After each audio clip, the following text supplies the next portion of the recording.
Salut à tous, aujourd'hui nous allons parler de quelque chose qui va faire sûrement couler beaucoup d'encre.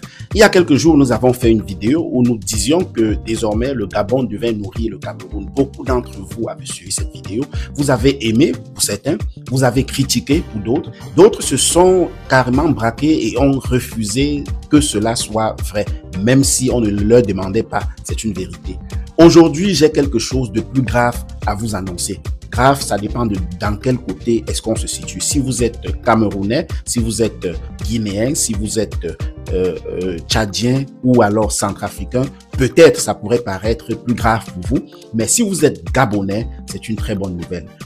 Je vais vous dire aujourd'hui que non seulement le Gabon nourrit le Cameroun et nourrirait le Cameroun à partir de 2026 de manière totale, le Gabon risque d'être le parrain de l'Afrique centrale en termes de géopolitique dans cette partie du continent. Restez connectés, je vais vous faire part d'un discours fracassant, d'une éloquence indéterminée du président Brice Clotaire Oligui Nguema face au géant, à l'homme le plus puissant du monde, Donald Trump. C'est parti tout de suite. Bon, déjà Brice Clotaire Oligui Nguema, moi, je ne m'attendais pas à ça. C'est un président qui, de jour après jour, me fascine. Hein?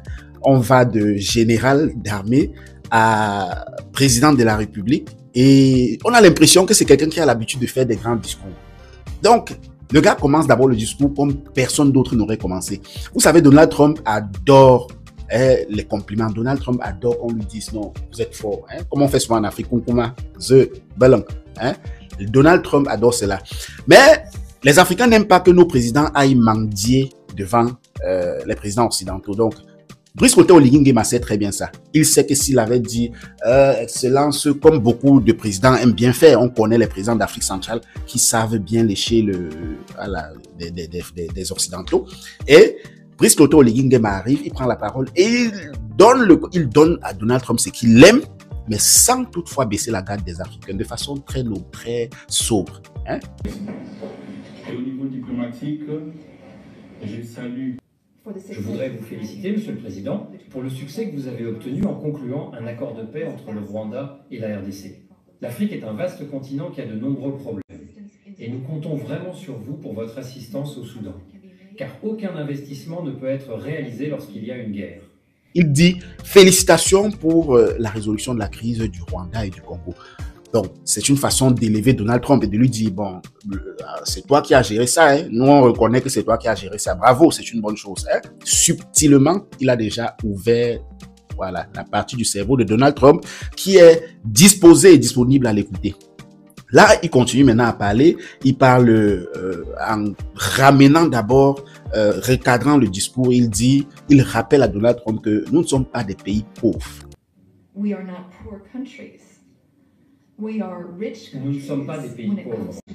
Nous sommes des pays riches en matières premières, mais nous avons besoin de partenaires pour nous soutenir et nous aider à développer ces ressources avec des partenariats gagnant-gagnant. C'est notre souhait. Je rappelle que les pays qui étaient présents, il y a le Gabon, le Sénégal, la Mauritanie, le Libéria et la Guinée-Bissau. Guinée-Bissau, bon voilà. Donc, ces 5 pays étaient présents. Bon, on ne sait pas trop sur quels critères est-ce que Donald Trump a décidé d'inviter plutôt ces 5 pays-là, mais bravo, c'est une liste très serrée de présidents que Donald Trump a décidé d'inviter et dans laquelle figure le petit Gabon. Donc, on a souvent envie de... on dit souvent le petit Gabon. À tort, parce que le pays, ce n'est pas la population qui fait la taille. Regardez bien sur une carte. Le Gabon n'est pas très loin en termes de superficie du Cameroun. Si oui, c'est vrai, le Cameroun dépasse vraiment le Gabon en termes de superficie, mais regardez encore très bien, ce n'est pas très loin. De telle sorte à ce que le Cameroun puisse se permettre de dire le petit Gabon. Quand on regarde en fonction des terres, vous allez comprendre que le Gabon peut être plus riche que le Cameroun.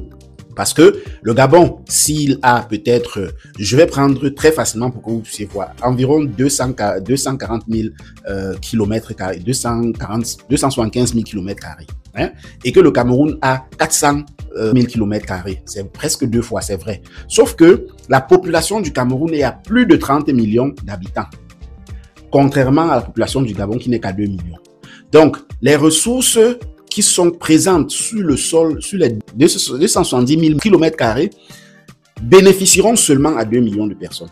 Pourtant, les ressources qui sont sur 2 fois plus que le Gabon en termes de superficie doivent bénéficier pas à 4 millions de personnes parce que c'est le double, pas à 6 millions, mais à 30 millions de personnes. Est-ce que vous comprenez que là maintenant, on peut dire que le Gabon est plus riche que le Cameroun? Non, vous n'allez pas accepter. Mais bon, on continue. Brice Côté Oligui Nguema dit à Donald Trump après qu'il écoute souvent ses discours.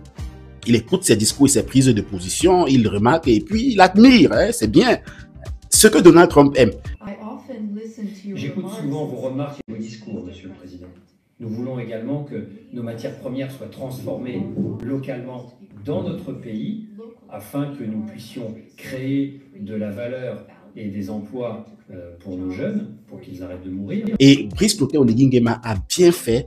Donc on sent un discours qui a été vraiment préparé et en tenant compte de tout ce qu'il peut avoir comme petite astuce, et il a marqué le coup fort parce que ça a été de loin la meilleure intervention dans ce petit sommet États-Unis-Afrique. Il dit ça et puis il dit le Gabon est un pays riche. Il est comme ça en train d'entrer déjà dans ce qu'il est venu faire. Il est venu présenter le Gabon, il est venu vendre le Gabon. Il est le premier commercial du Gabon, de son pays. Il n'est pas le président chef d'État roi de la République, non, non. Il est allé vendre.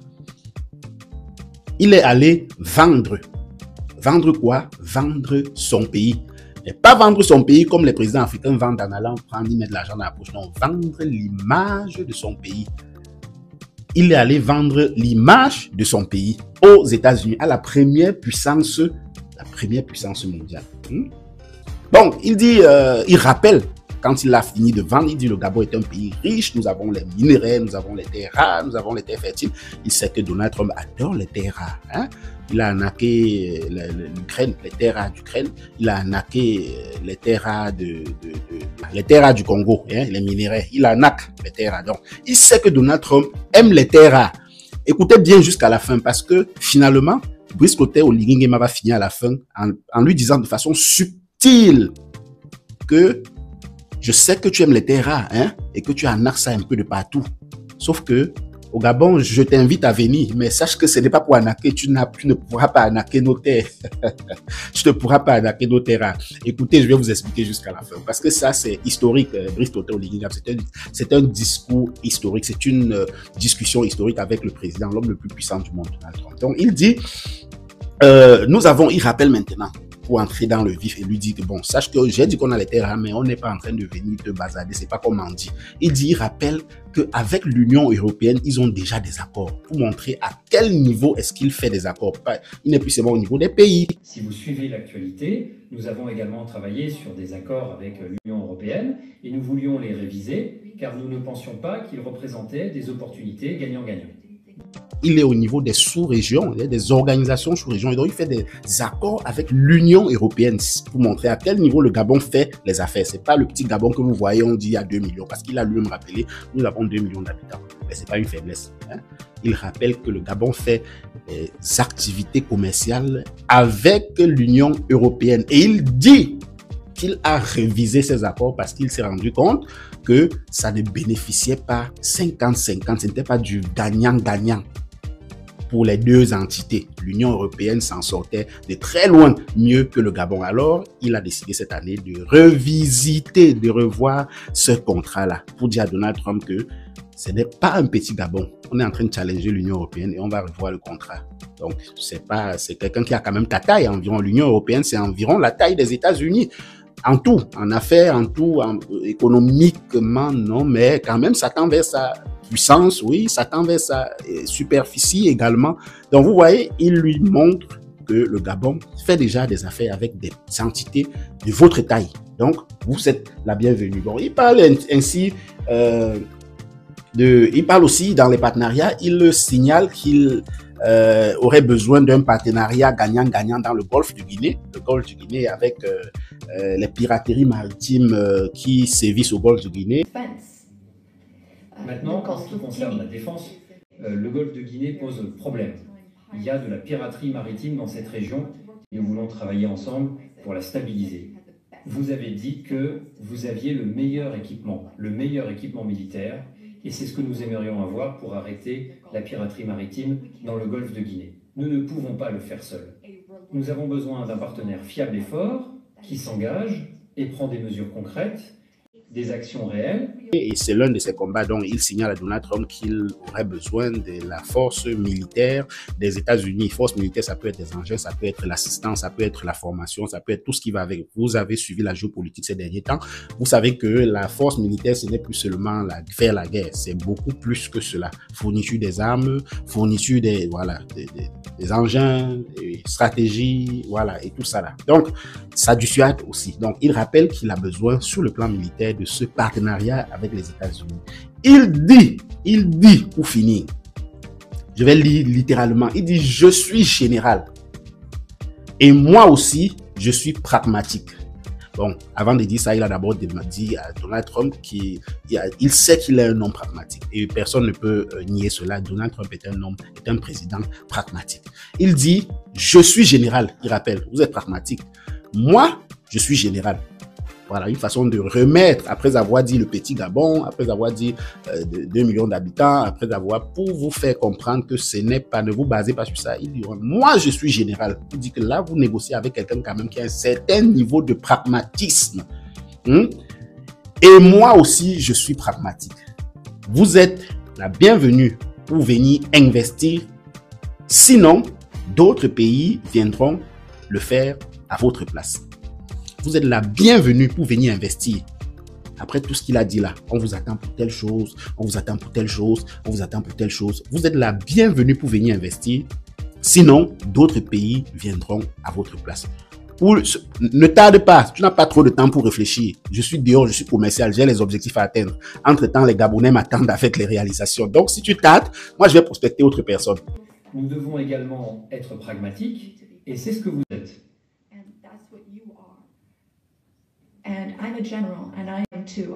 Je suis général et moi aussi je suis pragmatique. J'aime quand les choses avancent rapidement. Vous êtes les bienvenus pour venir investir. Sinon, d'autres pays pourraient venir à votre place. Merci. Applaudissez pour Brice Clotaire Oligui Nguema. Applaudissez, applaudissez, applaudissez, applaudissez. Ouais. C'est une masterclass. Applaudissez. On ne va pas s'arrêter de le dire. C'est un président classe. Applaudissez. Donc, il l'a rappelé aussi, vous savez qu'il y a un problème. Bon, il n'y a pas de problème d'électricité au Gabon réellement. Mais pour les Gabonais, il y a un problème d'électricité parce que c'est des gens qui n'avaient pas souvent vu, c'est des gens qui n'avaient pas souvent vu les cultures, les délestages. Ils ne sont pas habitués comme au Cameroun et Tchad et en Centrafrique où on est plutôt habitué à l'obscurité et quand la lumière vient, on est plutôt surpris là. Donc, au Gabon, il y a beaucoup d'années, c'est la lumière, c'est clair. Mais depuis quelques temps, il y a quelques petites coupures, peut-être 1 à 2 fois par semaine qui fait peut-être 3 heures, 4 heures.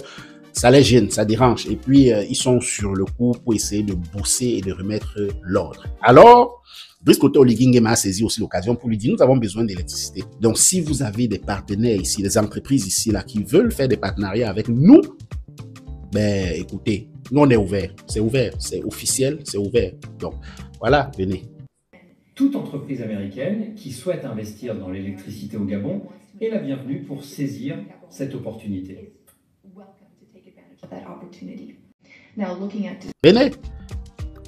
Nous vous vendons, il a parlé de quel minerai, vous achetez ces minéraux-là au Gabon en passant par une entreprise que, voici le nom, il a donné le nom, et il lui dit, je suis sûr que si vous passez directement, si vous venez dealer directement avec l'État gabonais, c'est-à-dire avec moi, vous me contactez, on s'arrange, on deal, vous allez avoir ça bien plus moins cher que ce que vous prenez à les minéraux. Donc, notre marché est ouvert.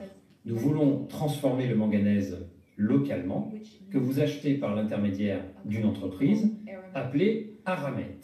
Je suis sûr que c'est plus cher comparé à ce que vous pourriez acheter directement chez nous. Pour effectuer cette transformation locale, nous avons besoin de 8 à 10 gigawatts d'électricité. Là encore, c'est un appel d'offres ouvert. Voilà. Là, il a mis quel art de vendre, en fait? Moi, je suis vendeur. Hein? Moi qui vous parle, je suis vendeur. Mais là, je suis ébloui, je suis époustouflé.